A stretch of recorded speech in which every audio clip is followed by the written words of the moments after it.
Example, let f(x) equals x cubed. Analyze the first and the second derivatives of the function on the real line and combine the information to sketch the graph of the function. We will start by analyzing the first derivative, which is 3x to the power of 2. We know that x equals 0 is a critical number of the function because the derivative is 0, and to all x's except 0, the derivative is positive, so we conclude that the function is increasing, and actually increasing everywhere. Now we are going to analyze in parallel to this the second derivative. It is 0 at x equals 0. It is negative when x is negative and positive when x is positive. You can take sample points if you like. We conclude it is concave down here and concave up here. Now we would like to combine the information. First of all, we get that this is an inflection point because the concavity is changing to x equals 0. And now we see that when x is less than 0, the function is increasing and concave down. When x is more than 0, the function is increasing and concave up.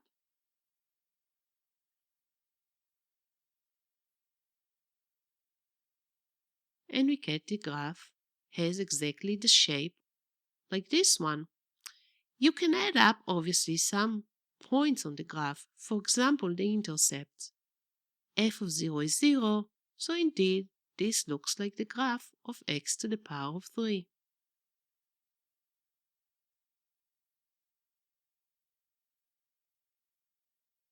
We would like now to label important points. This graph has only one important point, only inflection point at the origin. So we would like to note that by having 0, 0 and writing that this is an inflection point. Example, sketch the graph of f(x) equals x to the power of 3 plus 1.5x to the power of 2 minus 6x minus 1. We will start by analyzing the first derivative. We have to write it as product of terms, and here's the analysis on the real line. It is 0 at negative 2. It is 0 at 1. We are going to take now sample points. Between negative infinity and negative 2, we can choose negative 3, and we get that the sign of the first derivative is a plus. Between negative 2 and 1, we can choose 0. We substitute 0 in the first derivative, and we get that it is negative. Between 1 and infinity, we can choose x equals 2. We will substitute this into the first derivative, and we get a plus. Now we're going to conclude on the increasing, decreasing, and local max and min. It is increasing here, decreasing here, so I get that there is a local maximum at x equals negative 2. Here it is increasing, and I can also conclude that there is a local min at x equals 1. Now I'm going in parallel to analyze the second derivative. When I say in parallel, I mean that I lie down the two analyses on the real line in parallel, which means they have the same values for the x's. The second derivative is 6x plus 3. It is 0 at negative half, so as you can see, the negative half is between negative 2 and 1 on the upper line, and it is between actually even negative 2 and 0 on the upper line. And I will take two sample points. From negative infinity to negative 1/2, I can take negative 1. You substitute in the second derivative and you get minus 3, so it is minus. So the function is concave down. Then here I can choose 0 as a good sample point. And when I substitute this in the second derivative, I get 3, which is a positive number, so I got pluses. So it is concave up. But I also get more than that. I get that there is an inflection point when x equals negative 1/2.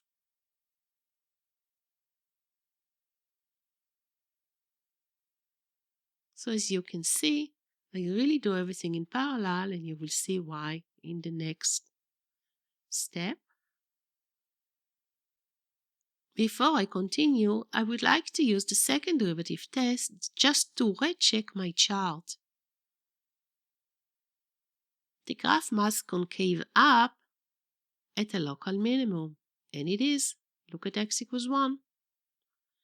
And it must concave down at the local maximum, and it is. Look at x equals negative 2. This really reassures me that the chart is perfect, and it's better to recheck before you sketch the graph. From now, I'm going to skip this step and you will do it by yourself. We will now redo the problem using one chart that will contain all the information and the graph itself. So I really would like now to put everything together. So I'm starting with that big chart. On the side, I will do the first derivative and the second derivative and analyze them a little bit just by finding the zeros. We already did this before, so I will do it really fast. So the first derivative has two zeros at negative 2 and at x equals 1. So those are the two critical numbers. And the second derivative is 0 at x equals negative 1 over 2. We did this already, so I'm just putting this together, and this, everything is nicely lined down together, that the x's are parallel in each of those three lines. The line for the first derivative, the line for the second derivative, and the x-axis. Now I can look at the areas. In here, the function is increasing and concave down. In here, it is decreasing and concave down. Here, it is decreasing and concave up, and here it is increasing and concave up. So we have here the four different shapes of the graph. Now we have to combine everything in a smooth, nice curve. When I say smooth, nice curve, I mean that you cannot have any corners and pointy places, and you cannot have any gaps because, as you see, this is a polynomial. It's continuous and differentiable everywhere. Here is the shape of the graph. I'm a little bit cheating here because I already put it in the right places, but this is the shape of the graph for sure.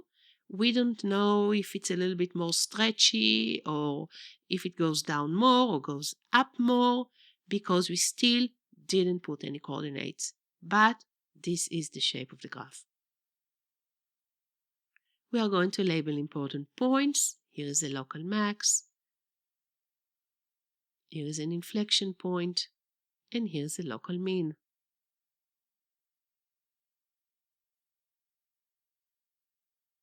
Don't forget also to write the equation, or the function in this case.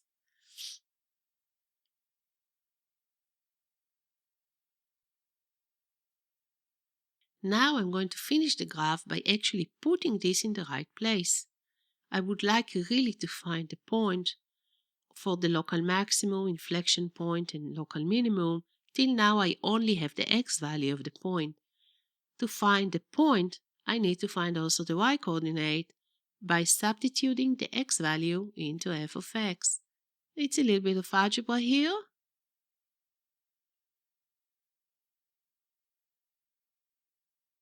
F of negative 2 is 9, and we get the point negative 2, 9. F of negative 1/2 is 2.25. We get this coordinate. And f of 1 is negative 4.5, and we get this point. By knowing the point, I know exactly how to locate the shape of this graph in the xy coordinate plane. Now I can go and label this.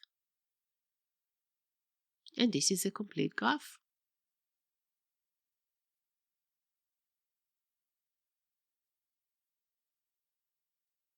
A graph of any function is a combination of the basic four shapes, and by the way, in the graph before we had exactly all those four shapes. When the first derivative is positive and also the second one, then the graph is increasing and concave up, and the shape of the graph is as in the picture. When the first derivative is positive and the second one is negative, the graph is increasing and concave down, and we get this shape. When the first derivative is negative and the second is positive, it is decreasing and concave up, and we get the shape as in the picture. When both derivatives are negative, the function is decreasing and concave down, and we get this shape.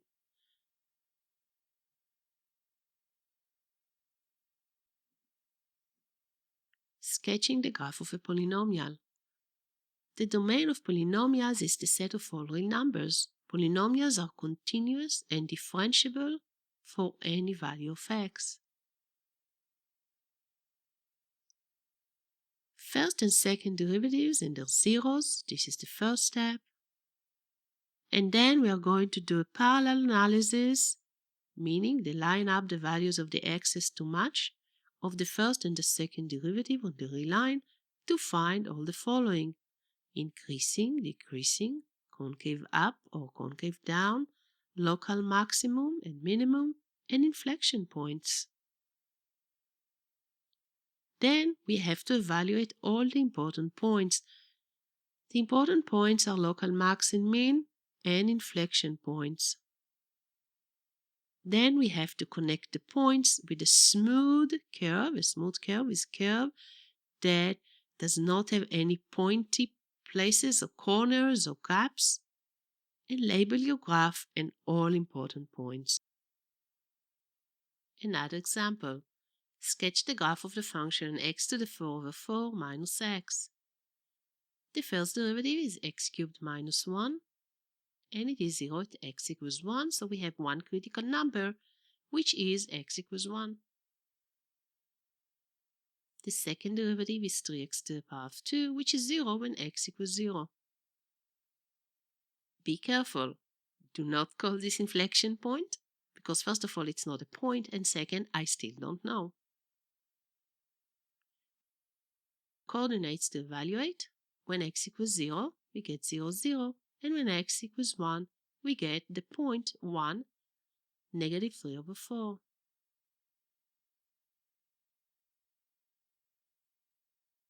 Again, here are the three parallel lines for the first derivative, second derivative, x-axis, and I'm going to put the y-axis also to line everything nicely together. First derivative is 0 at 1.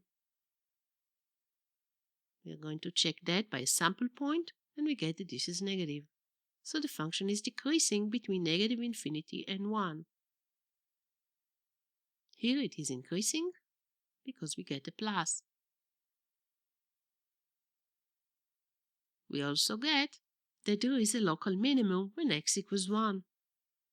Now let's talk about the second derivative. It is 0 at 0. But if you check sample points, you get that this is plus all over, which means that this, first of all, is not an inflection point, and second, it is concave up all the way. We can conclude that between negative infinity and 1, the function is decreasing and concave up. Between 1 and infinity, the function is increasing and concave up. This is the graph of the function. Pay attention that it really passes through those 2 points. This is the local minimum, and this is the origin. If it's easier for you, you should actually plot the points before you do the graph